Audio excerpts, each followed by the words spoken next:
Right on. I'm a recovered alcoholic. My name's Tony. Sobriety date's April 8, 1989. Yeah, God, it still boggles my mind. Welcome to the Keystone Big Book Study Workshop, the program of recovery laid out by the first 100 men and women. Katie won't be able to join us tonight.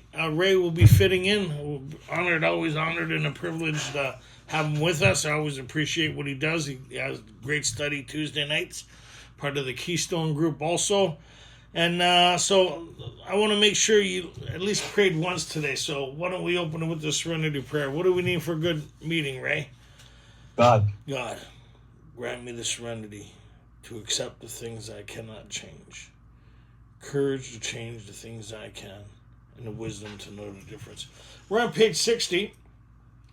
As we get into this thing, we just finished reviewing how it works, and we see it's really imperative that we do all the chapters beforehand.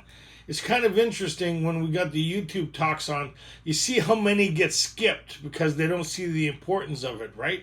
They skip this one or that one. Even with the 4-step, it's interesting. The resentments will be a whole bunch of reviews. The fears will be a whole bunch of reviews. And then conduct will be nobody looking at it. Right? And that's like the book, right? It's interesting how a lot of people, the doctor's opinion, and then Bill's story, and they don't see the relevance of it.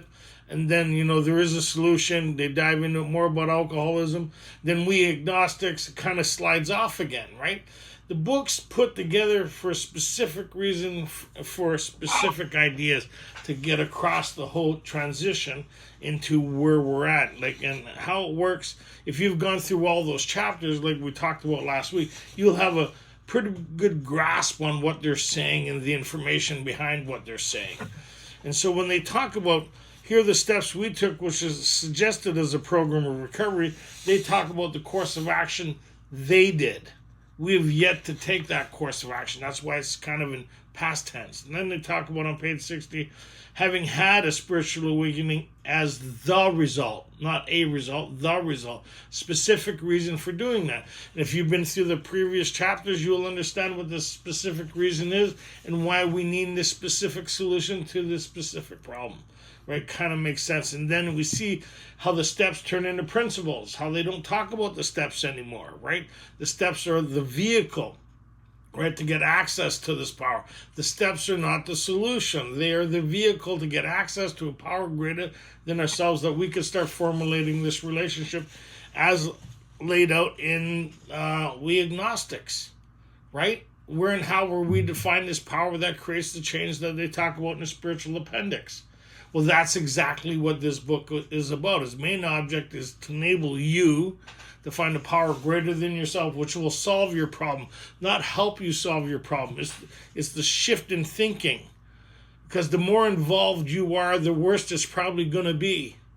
Right? And that's what we're kind of going to look at tonight. The more you're going through this unsupervised, the more your life looks the way it is. And if you're happy with your life looking the way it is, then you'll probably be better served in a 12 and 12 study talking about Bill's experience instead of having your own.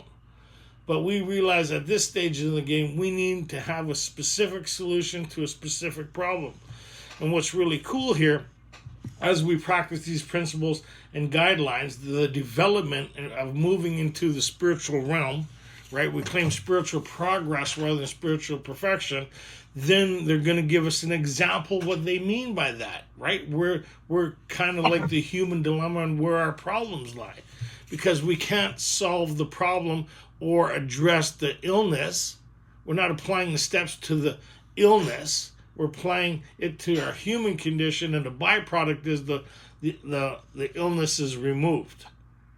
Right? They talk about that, right? And so this says the ABCs that God could and would if he were sought. So being convinced. Ray, who are you and where you're at and what's going on, brother? I'm Ray Shepard. I'm a recovered alcoholic. Friday date, the 19th of October, 1988. And that makes my family extremely glad. Yeah, me too. He always reminds me he's a couple months ahead of me, right? I try to make a real strong point of that. I don't know why that is. That's awesome. So being convinced, we're going to break this down slowly. Wording's very important, and so is squiggly writing. we spend a lot of time looking at wording, how it's worded, and why it's worded the way it is, and how it goes on to explain itself, right? The book always explains itself. How many people have noticed that so far? Doesn't leave you hanging. If it asks a question, they're not asking you the question. They're posing a question which they answer. Does that kind of make sense? We all know that by now, right? Okay, but if you go in studies, a lot of time we think the question mark is for us to answer. How could we possibly answer something that they put together for a specific reason? They put their collective experience together, right, for the reader, us. So we need to understand what they're talking about to be a part of the collective. So let's see what's going on here, right? All right. Being convinced, that means being convinced of these ABCs. We're at step 3. We're at step 3. We're at it. Step 3. Right? We're at the stop sign, right? We're at it, right? Go ahead. We're not at the house. We're at the stop sign. That's right. So we're at step 3, which is that we decided to turn our will and our life over to God as we understand him, or as we understood him. Well, just what do we mean by that? And just what do we do? So question mark. They're going to answer that. They're going to talk about their process and what they had to go through in order to make this thing happen. Which is interesting, is my sponsor asked me, what's our will in life? I didn't know what that was. Well, at this point in time, our thinking and actions. Remember what they talked about on page 54? Where some result of our thinking, actions, and emotions? Right? Did not these things, the fabric of our existence, determine our existence? These feelings, emotions, ideas are predetermined based on our experiences, yes? Okay, let's find out what they're talking about. Well, the first requirement is that we be convinced that any life run on self-will can hardly be a success. So this is important. A lot of people think by reading this, you understand what they're talking about. If you understood what they were talking about by reading this, then you wouldn't need to do what they did to find this out.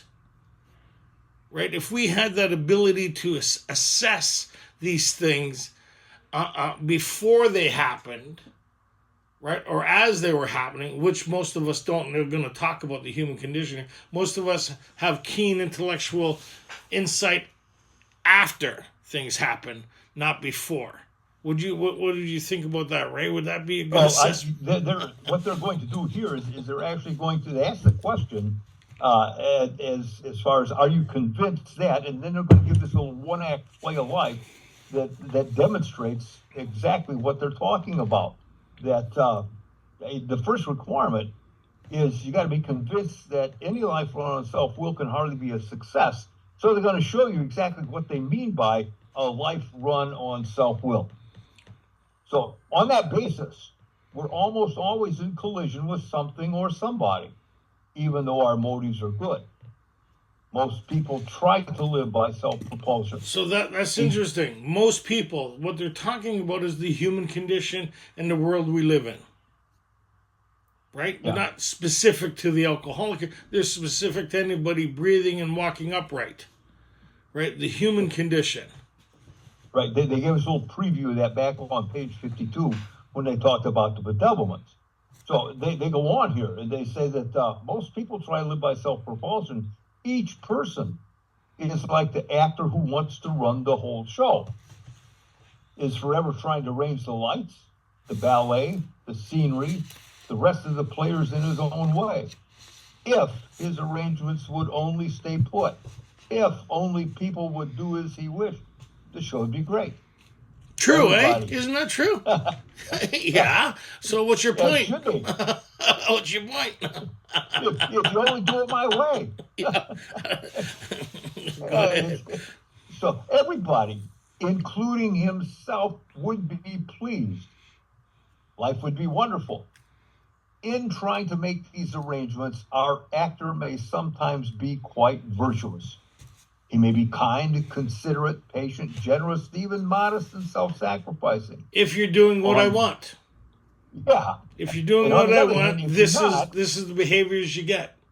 Right? Yeah. Now, if you're not doing what I want, what is the human condition? Oh, he might be mean, egotistical, selfish, and dishonest. But as with most humans, he's most likely to have very Again, traits. with most humans, not alcoholics. They're talking about the human condition. That conversation switched from alcoholism was on page, what was that? Page 44.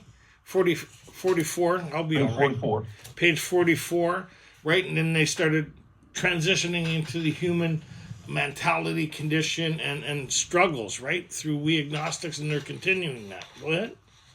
So when they don't get their way, he says, what usually happens? The show doesn't come off very well. He begins to think life doesn't treat him right. He decides to exert himself more. So that's what's the opposite of resentment is self-pity. How many people has been there? Life doesn't treat me well. I can't see how I set the ball rolling. All I know is life's not treating me well. Why is God doing this to me? That's my favorite. Why is God doing this to me? And this starts dragging that argument we had in chapter 4 up into this little one-act play here, this display of how we're going to live life. He begins to think life doesn't treat him right. So he decides he's going to exert himself more. He becomes, on the next occasion, still more demanding or gracious, whatever the case might be. Me was always gracious. Yeah, we heard about how gracious you were last week. Self-delusion, full-fledged from reality and downright mental defectives. Okay, go ahead. Well, still the play doesn't suit him. And admitting he might be somewhat at fault, he's sure other people are more to blame. So what does that mean? If I have a problem, there's got to be a reason, right? You must be the reason I have a problem, right? You're the reason I have a problem. If I'm the problem, you must be the reason. So if you get out of my face or change what you're doing, then I don't have a problem anymore. I don't know. Maybe I'm the only one here like that. And I couldn't see it. I couldn't see it for the life of me. Okay, go ahead. Well, then he becomes angry, indignant, and self-pitying. And what is his basic trouble? Is he not a self-seeker even when trying to be kind? Is he not a victim of the delusion that he can wrest satisfaction and happiness out of this world if he only manages well? So if you have a delusion, who's the only one that don't know what's happening? Is the person the people around you see what's happening? We may not. Like the setup to borrow $20, right? Right. We don't think we have the delusion. Right. I have a friend in Montreal. Hey, remember, I have a friend in Montreal. He still has money. I think I'm entitled to some of that money, right? Remember Bill's story? Yeah. So, that he's a victim of the delusion he can wrest satisfaction and happiness out of this world if he manages well. And is it not evident to all the rest of the players these are the things he wants? And do not his actions make each of them wish to retaliate, snatching all they can to get out of the show? Is he not, even in his best moments, a producer of confusion rather than harmony? Interesting little discourse on this little one-act play that they're trying to present here, the actor trying to be the director. But now they make another comparison. Our actor is self-centered, egocentric, as people like to call it nowadays. He's like the retired businessman who lolls in the Florida sunshine in the winter, complaining of the sad state of the nation. The minister who sighs over the sins of the 20th century. Politicians and reformers who'd be sure all would be utopia if the rest of the world would only behave.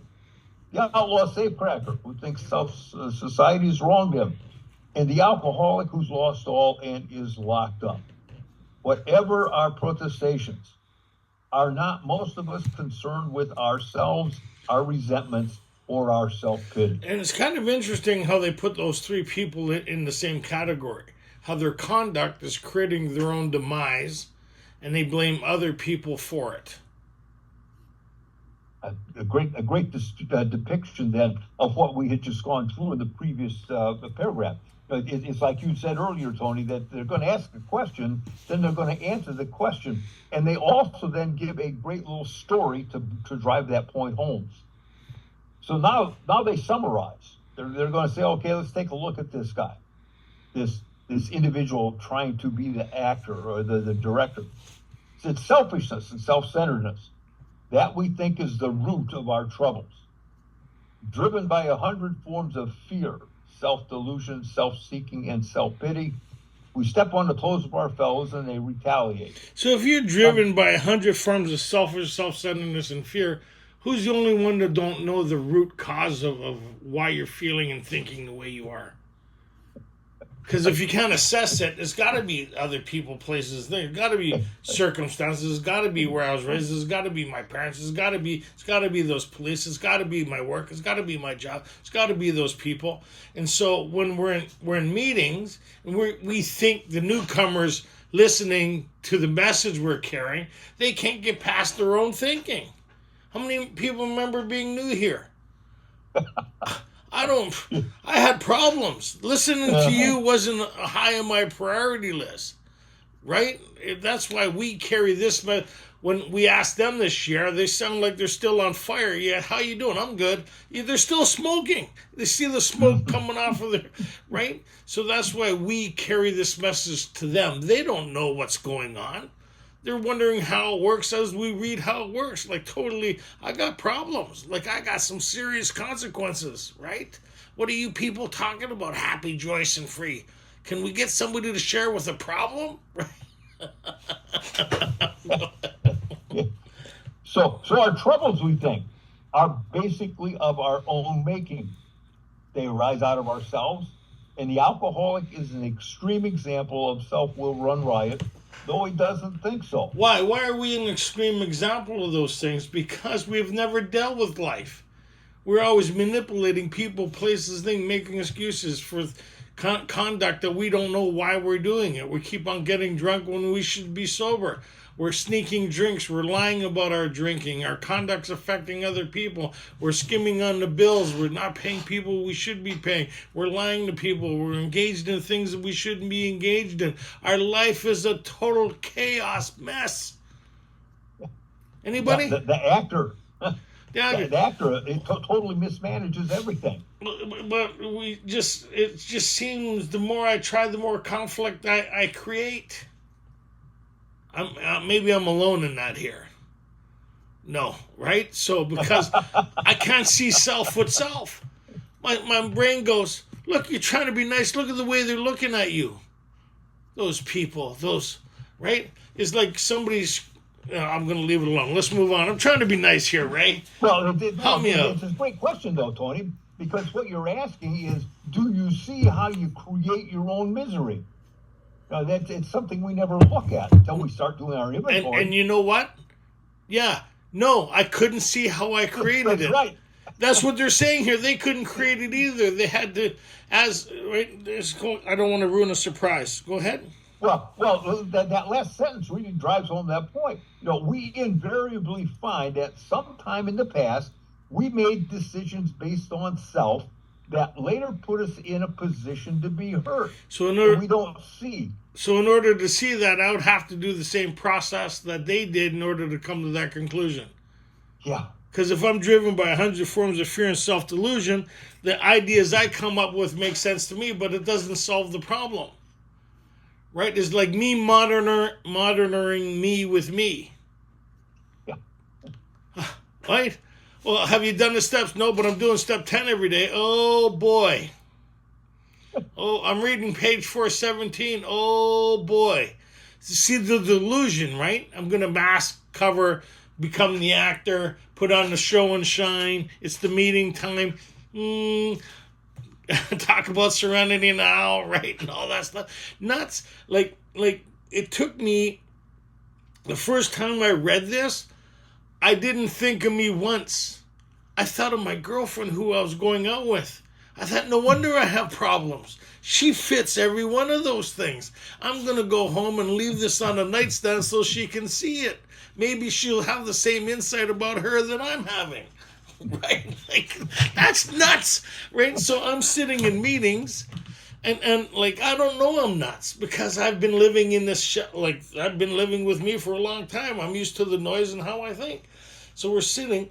It was step 8 and a 12 and 12. I was trying to have Bill's experience by not doing what he did to get it, but didn't stop me from sitting there having an idea about what was going on. And so it was step 8, and they all talked about all the list and the harms, and I kind of looked at them all, and they said, Tony, would you like to share? I said, I don't got much to share. I said, I never did nothing to nobody that didn't have them coming to them. That was before the fourth step. I couldn't see it. You couldn't tell me to. So I got a few people I still got to get even with. But everything I ever did to anybody was principled. They had it coming to them, and they deserved it. That's the way I grew up. When I assessed it, they did this, they did that. We're even now. Right? And I still got to get it even with a couple more people, then we'll be fine. But after I finished the fourth step and the fifth step, when I finished the fifth step, I went, oh my God, I'm the cause of all my problems. I went to my home group, let them know that I thought they broke out and doing the wave, finally. Go ahead, 11 years in and out. So they actually write this next sentence directed to exactly at you, Tony. So your troubles, we think, are basically of your own making. Yeah. Look at that. We have to ask ourselves, are our troubles basically our own making? The author's just saying this. Our troubles, we think, are basically of our own making. They arise out of ourselves. And the alcoholic is an extreme example of self-will run riot. In fact, in the original manuscript, it said we're perhaps the most extreme example of self-will run riot. Though we don't think so. So that we can't see it. Like, even if you see it, you can't see it. No, sometimes.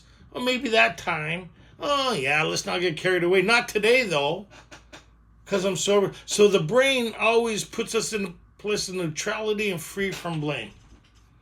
Well, maybe back then, maybe they're saying, well, how do I see this? Well, I need to do what they did in order to get the same conclusion that they came to and get access to a power that creates a change. But I don't really, that's why, if people said, said, Tony, do the steps so you become a nicer person. I already thought I was a nicer person. Why would I need to do the steps? Like, I couldn't see what they were talking about, right? But, Tony, you need to do the steps to have the psychic change the spiritual experience. Otherwise, you're going to die an alcoholic death. Now I'm motivated to do the steps. Two different reasons for doing the steps. I hear people say they do the steps to be a nicer person. Well, most of us think we're already a nicer person. Misunderstood, not appreciated. Anybody?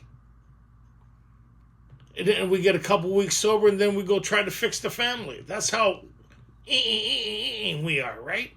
Okay. Yeah, that's like the Texas two-step. I've had a spiritual awakening as a result of these steps. Can I help you? Yeah, can I help you? Can I get your number? Starting from the beginning of that paragraph again, our troubles, we think, are basically of our own making. They arise out of ourselves. And the alcoholic is an extreme example of self-will run riot, though he usually doesn't think so. Above everything, we alcoholics must be rid of this selfishness. What's the selfishness? Is that over-concentration of self is our first obsession, ourselves. Well, yeah, self can fix everything. Yeah, that's the first obsession, page 23, right?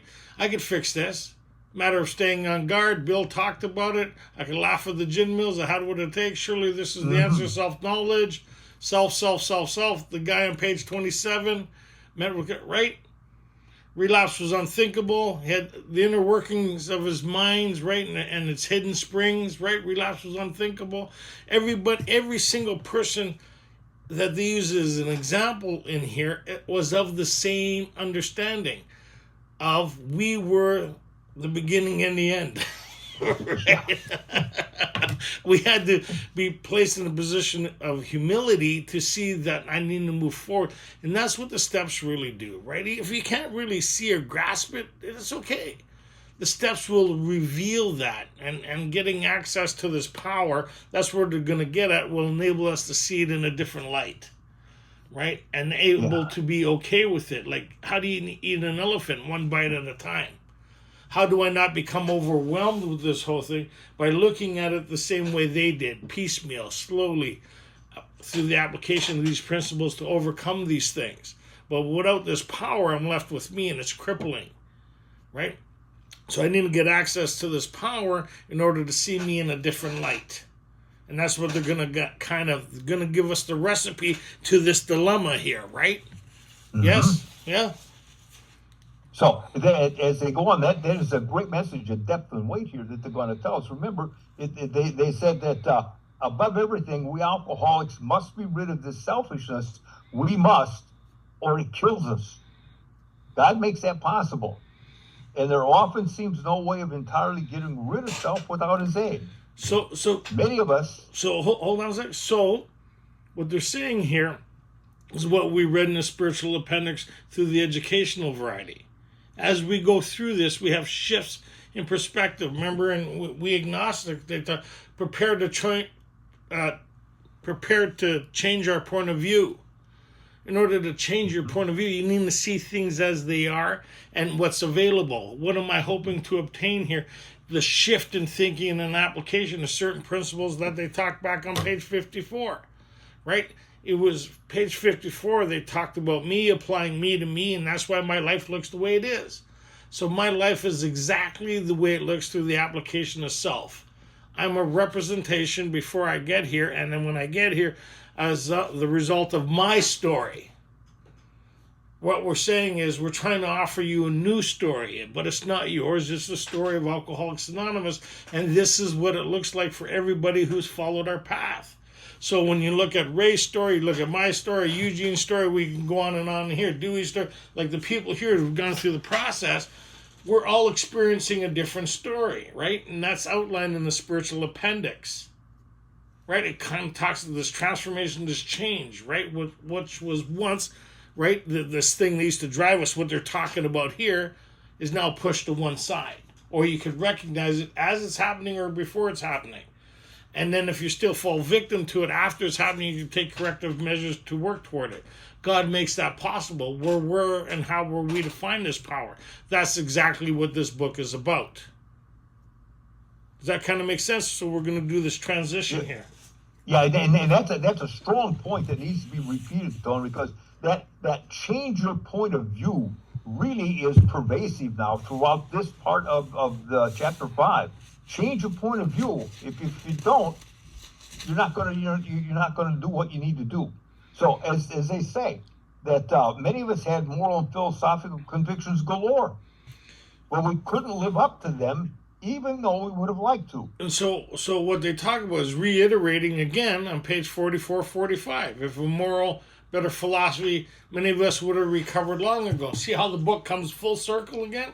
They're revisiting what they already talked about. So if you didn't read that chapter, you'd kind of miss the depth and weight of what's being presented here. Remember where they talked about, and then they went into why can't I create the change? Because lack of power is my dilemma. They're revisiting that idea here, but less wiggle room. Right? So they drive it home again now.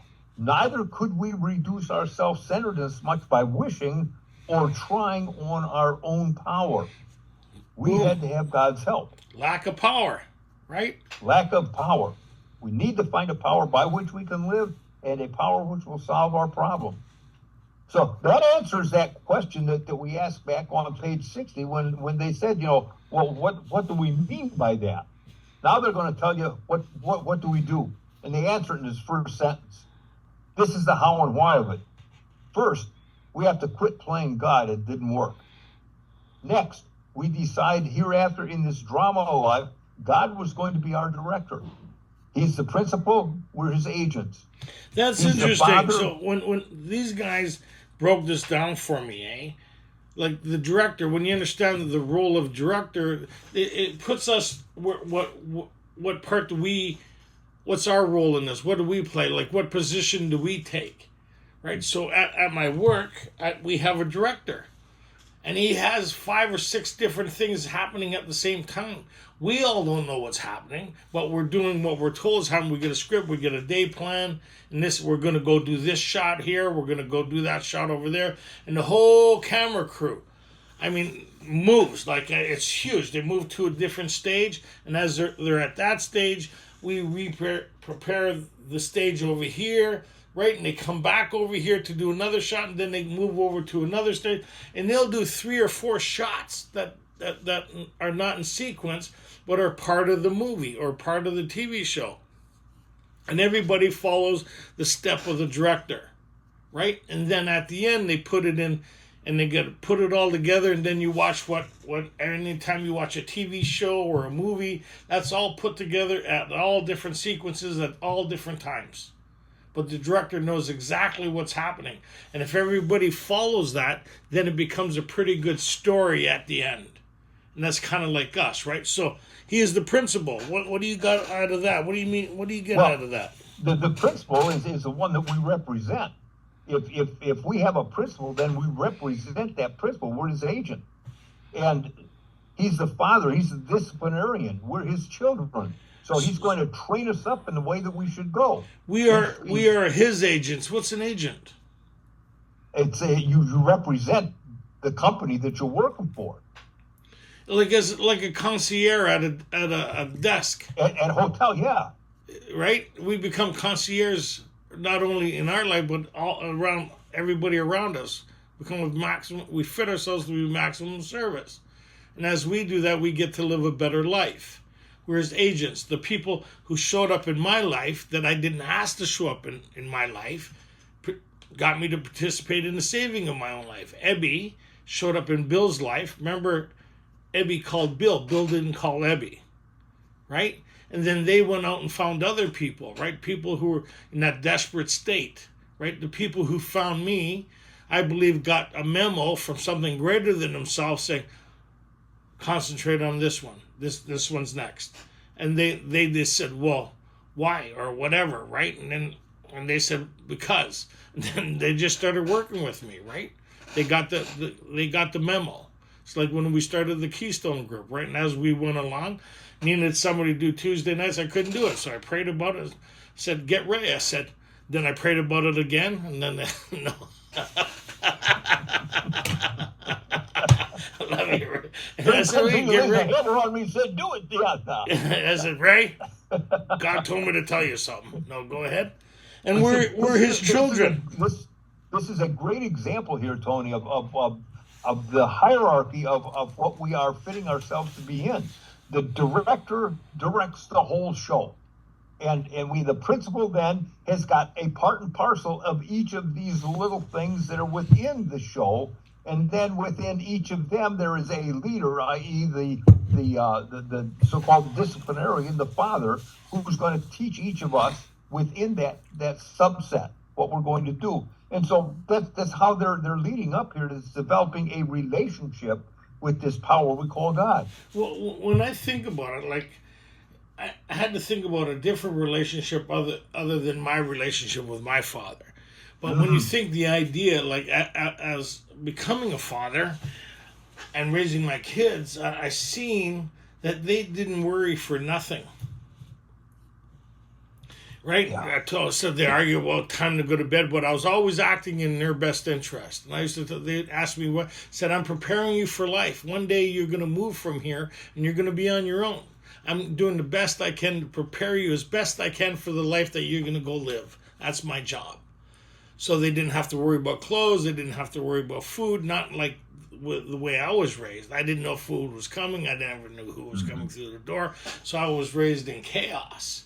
Right, fear-based anxiety, impending doom and calamity, right? Where I was at the whim of people, places, and things, right?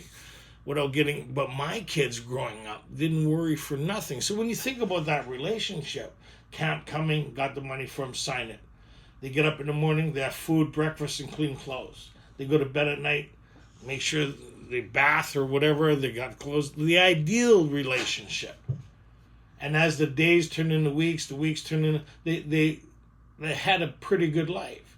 And the days they took their will back, there was a lot of conflict. There was a lot of conflict that they created. And then they became back in line with the way it was intended. And that's like the principles we live. We could do whatever we want, but there's going to be consequences as the result of a self-willed life. So being convinced, who convinces us the need to do this? Ray? Ray convince you? If you're not, if your life doesn't convince you the need to do it, nothing we're going to say to change that. Yes? So and see, this comes back to what Silkworth said about a message of depth and weight. At that time when it was said the message of depth is you got a chronic illness and you can't fix it yourself. And the weight of it is that you're going to die if you don't do something about it.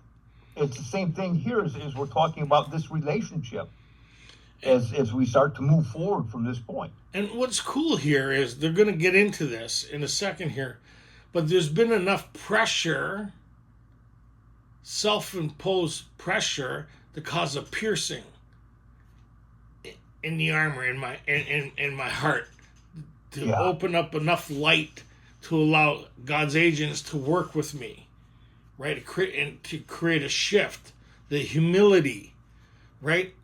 To create a shift. There was enough piercing that I knew I couldn't go on the way I was going on. It would mean disaster, would mean doom. So what created that was the bottom that was created inside of me of the humility that I couldn't do this anymore. That's the bottom that they talk about. The realization that if I continue the way I'm going to die an alcoholic death. Do you want to participate in the saving of your own life? Yes, I do. Good. We have a path for you. Right, but it takes that piercing. Most alcoholics have to be pretty mangled before they commence this way of living. I believe something has to pierce inside to break that defiance. Not that any of you are defiant, but I mean, right? Or belligerent. Well, when they call this obstinate, sensitive, and filled with unreasoned prejudice, I think stop us at any moment. You can stop us at any time now, right? Which we call assets, right? Okay, go ahead. Here's the secret. Here's what we do then. Now that we have this relationship that they have outlined, it says most good ideas are simple. And this concept was the keystone of the new and triumphant arch through which we pass to freedom. So what's a keystone? The keystone is that center stone in an archway that literally, when you set it in place, it holds all the other stones in place. Without it, the arch isn't complete. It'll fall. So most good ideas are simple, which is a problem for us. And this concept was the keystone. So they're going to take us simple ideas that we're going to put into practice to create a shift, an experience that happens deep down within. Where do we get access? Deep down within every man, woman, and child is the fundamental idea of God. Is that life force within. We all have that voice, whatever you want to call it, something within that's trying to get our attention.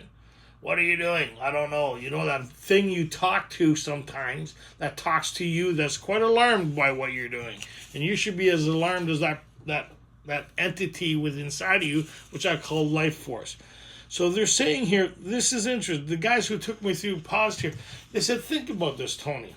If this thing is within you and is creating an archway, right? What's the archway for? To create a different experience within inside of me, where I go from the room of instinct-based living into the spiritual power that's available to create a shift inside of me. So I'm getting access to the recipe. In the beginning, a lot of people, I have to get to a meeting, so they get the idea, if I get to this place surrounded by these people, it'll create a shift inside of me, not realizing that shift is already available in here when we do the steps. So we don't have to go looking when people, places, and things. We have the shift available to us, but this archway needs to come as the result of these steps. Right? So it's like I have a door on my office here. If it gets too hot in here, I could create a whole different experience by just stepping into the hallway where it's cooler. I got the vents off down there. So it's cooler in the hallway by the door than it is here. So if it's really loud and noisy in here, I could go through the door and close the door, right? And have a different experience. So if it's really loud, noisy within me, which then in result causes anxiety, fear, and all. If I want a different experience, I could go through the archway that we're building, that we get an access code to. Does that kind of make sense? And now they're going to, again, what do they mean by this? Well, keystone, triumph arch, which we pass the freedom. Where is this within us? It's not outside of us. It's in us. We've covered that already. Anybody ever feel impending doom or despair, and then you feel hope? You feel it all shifts inside of you. Something shifts. That energy. You ever walk into a room and there's something happening in there? Your spirit goes, "There's something wrong here." You ever do that? How many people's felt that? Your spirit's and then you don't know what it is, but there's something going on in there. Or you ever walk into a room and kids, or there's a party and there's happiness. You ever feel lit up? Right, that feeling for a friend, and they talk about it on page 54. So here they're saying we could create a different experience for us, right? So this is now their experience as the result of the course of action that they took. Here's their experience. And a lot of what you're saying, Tony, actually comes back to that of Bill looking at Ebby. Remember back on page 11, and then as we move on to page 12, because he's looking at Ebby and he's saying, I can't understand where he found the power, because he got no more power in him than I have in me. But I'm seeing someone who is different. Not only does he look different, rearranged, he talks differently, he lives differently, and he said he's on a new footing. Again, now he's referring to the building of this archway. It's like you've taken and moved it off of building on sand, and you've drilled down the solid rock and you poured the footings. Now then you're going to put a foundation of willingness over that. And on top of that, you're going to put a cornerstone of belief. And now then we put the archway in place, and it's going to be held by the which wonderful and effective spiritual structure can be built. Yeah. People go, what do you mean by that? The energy I live in. I don't know how to explain that. I just know the energy I live in, I can't have it the same way I used to live. Mm-hmm.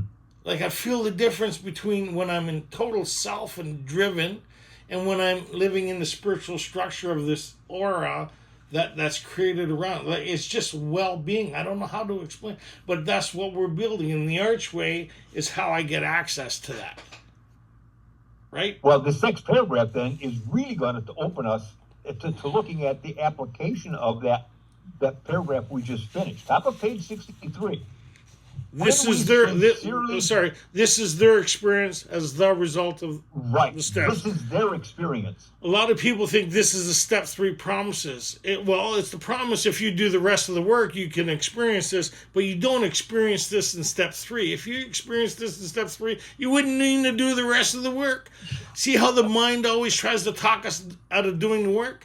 Oh, these are step 9 promises. Well, what about the rest of the steps? Oh, you don't do them then. Oh, this is the step 10 promise.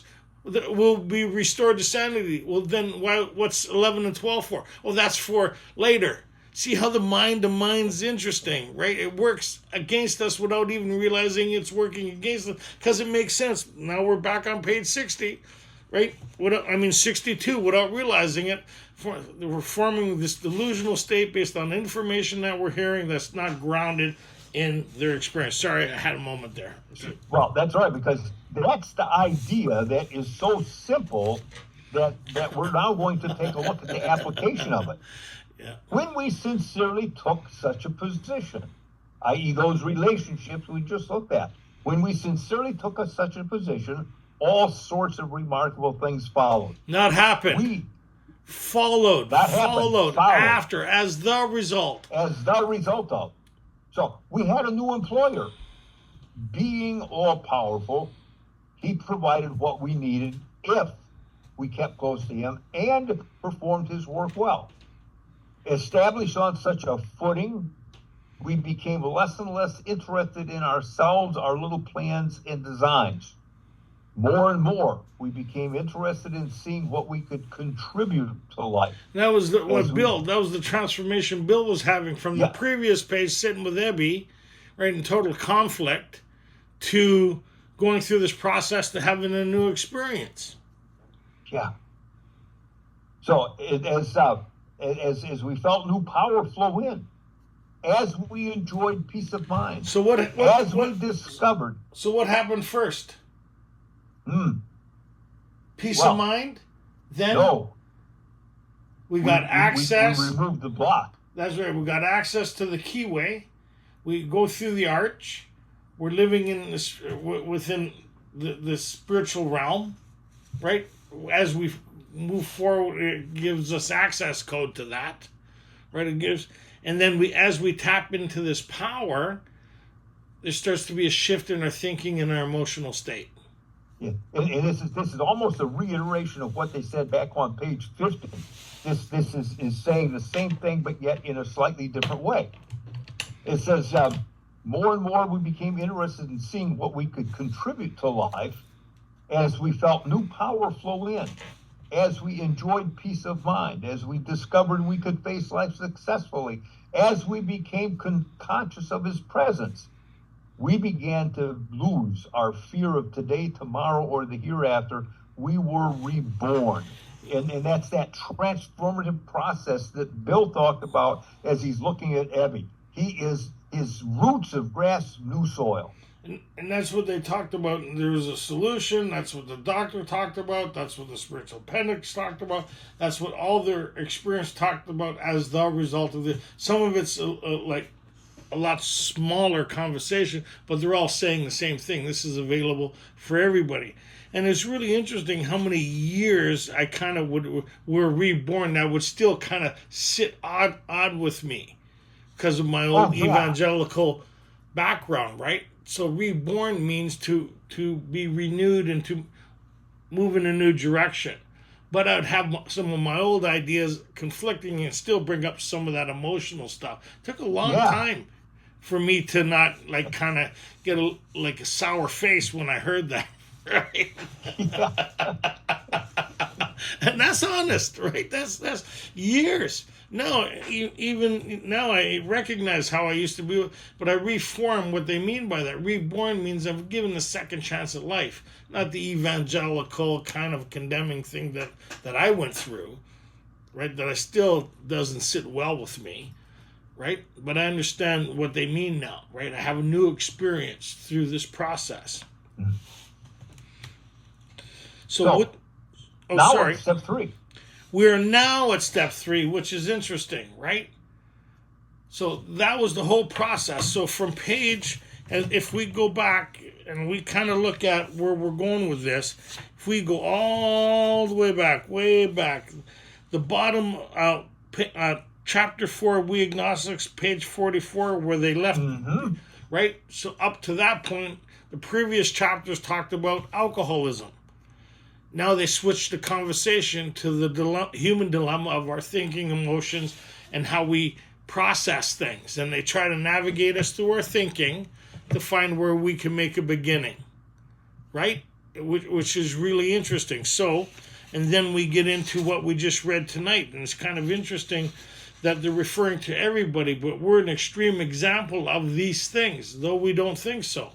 So now we're at step 3, and what happens now? Well, what are we making a decision to do? Let's see. It says, many of us said to ourselves, many of us said to our Maker, as we understood him, God, I offer myself to thee, to build with me and to do with me as thou wilt. Relieve me of the bondage of self, that I may better do thy will.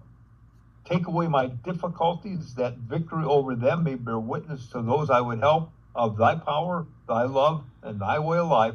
May I do thy will always. So, without realizing, a lot of people think this is what I should be experiencing step 3. No, it's not what I should be experiencing in step 3. What this is an overlay, is a summary of the rest of the process.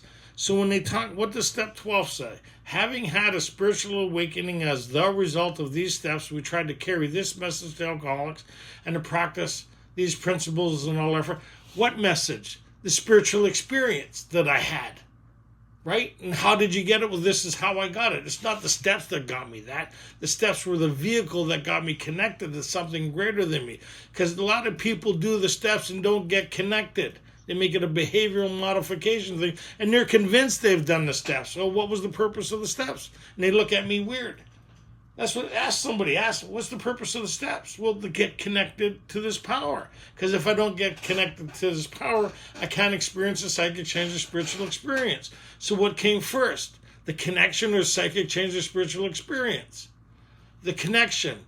The psychic change is a byproduct of that. So look at this wording here for a second.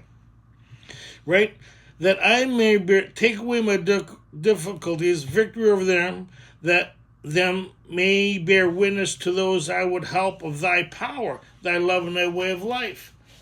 What am I talking about? I'm talking about my new experience, the same as Ebby did. Ebby didn't talk about the course of action. He talked about his experience. Well, how did you get it? He talked about some people came and visited me and showed me a course of action. And Bill said, well, if I want the same experience that Ebby's having, it's just a matter of being willing to do what he did. So it's about the experience, right? It's like, wow, this experience that I've had, right? So take away my difficulties. The victory over them may bear witness to. So where does that happen? Take away my difficulties. Relieve me of the bondage of self. That's what the rest of the recipe is for. It's just an idea being presented that I can experience this if I continue on. Right? A lot of people think, oh, this is where I get it here. Well, then that's that self-delusion again. You may have a good feeling, but let's see what kind of, unless you wanted to add something, we could add it. Well, yeah, this, as a matter of fact, what you're talking about, Tony, takes us right back to page 25 when they say there is a solution. We did not like the self-searching, steps 4 and 5 that we're going to go through. We didn't like the leveling of our pride, steps 6 and 7 that we're going to go through, nor did we like to go out and say we were wrong. We did not like the confession of our shortcomings. And so as we look at those 6 intermediate steps of this program, that's the process that we're looking here. This prayer, God, I offer myself to you. Build with me. I tear down the old structure, put new structure up. Do with me as you will. Relieve me of that bondage of self. That's been the main driver. I need to get out of the way. Relieve me of that bondage. And then take away my difficulties. Because those difficulties are the ones that others see. I'm not aware of them. Others see them. So if you take them away, now then I can bear witness to your power, your love, and your way of life.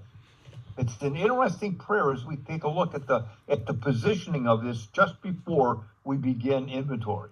And that would be step 12, right? They talk about where I'm starting from, where I want to end up. Right? This is a summary of the whole course of action. This is the idea being presented. Right? We thought well. Now, and I always thought that was rather humorous. After you took the third step prayer, then I can remember Rick saying to me, okay, well, we thought well before taking this step, making sure that we were ready. Did you think that, Ray? And it's like, oh my God, did I think well? Well, how deeply do I have to think? And that just got the process of me thinking, did I really mean what I said? Did I really intend to do what is said here? Because I didn't think this program was going to work for me. And what's that? We thought, well, what I'm up against. Yeah, because exactly. I'm still in the 2 alternatives. Right? Yeah, that's exactly the 2 alternatives that we're facing. Either do I want to stay stuck where I am? Or die an alcoholic death or accept spiritual help. Right? Accept spiritual help or die an alcoholic death. Do I know why I need to do this? Yeah, you know what? I know. So then they're going to give some qualifiers here for the humility part, right? So now then it says, can you abandon yourself utterly to him? So we thought well before taking the step, making sure we're ready. Well, what is abandon? Abandon is interesting. To move in a new direction. Abandon ship, right? When abandon ship doesn't mean go back to your room and get your important stuff.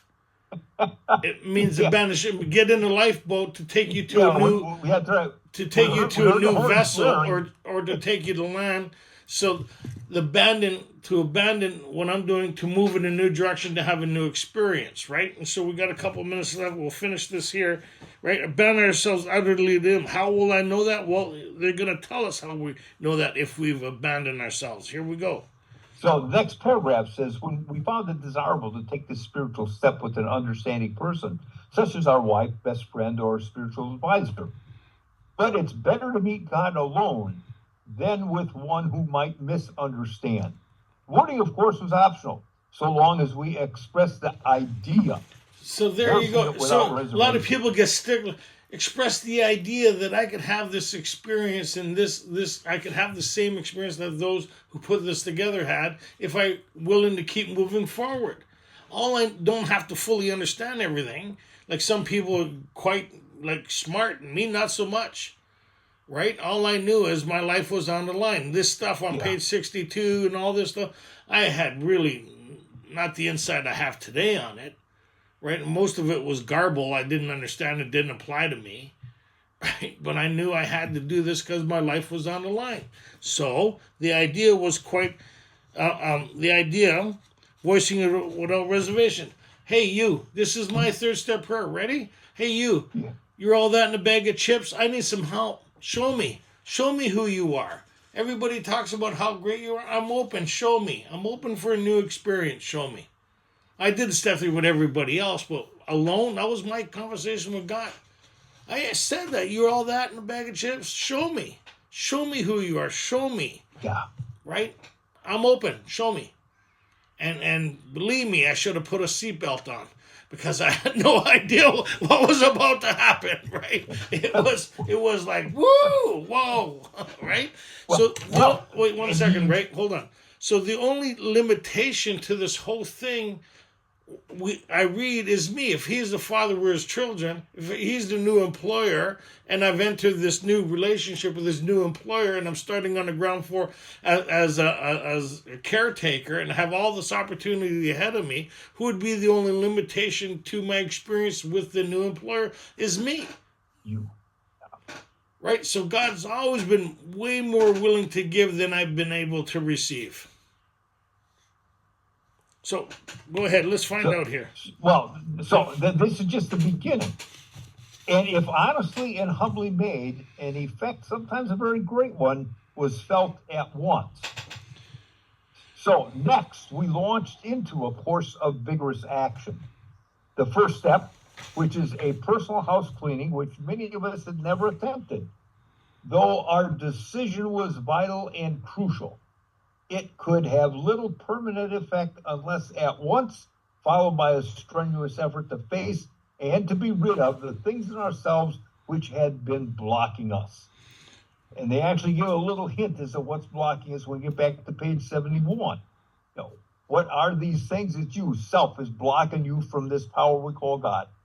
So our liquor, just a symptom. So we had to get down to causes and conditions. So we started on personal inventory. And that was step 4. Awesome. And we'll get into more about that next week. But this is a time where, to meet alone, I think it's important where you kind of review what you're up against and why you need to do this. And you're making that commitment to abandon, because this is where a lot of people get stagnant. And they try to go in it alone. And it's not about going alone, right? So what we have now, we have a prayer that we've been kind of given, and the wording is optional. So we have the third step prayer that we could start utilizing, right? Because we still have problems with self. We have the serenity prayer. You don't have to believe it, but just believe that maybe it might work for you once you started experiencing the power of prayer, like Dr. Silkworth talked about, even though you may remain to scoff, we hope you remain to pray. This is where you start to have your own experience, right? And then come join us as we walk through this. So we have some questions and answers after. Thanks for helping out there, Ray. You're awesome. I always appreciate you. May the force be with you. Live long and prosperous. And how do we close this meeting? This way I know you prayed at least twice today, right? What do we need for the basis of a good life, right? God. Grant me the serenity to accept the things I cannot change. Courage to change those things that I can. The wisdom to know the difference. Live long and prosperous. You could unmute. We'll have some question period if anybody wants to ask some.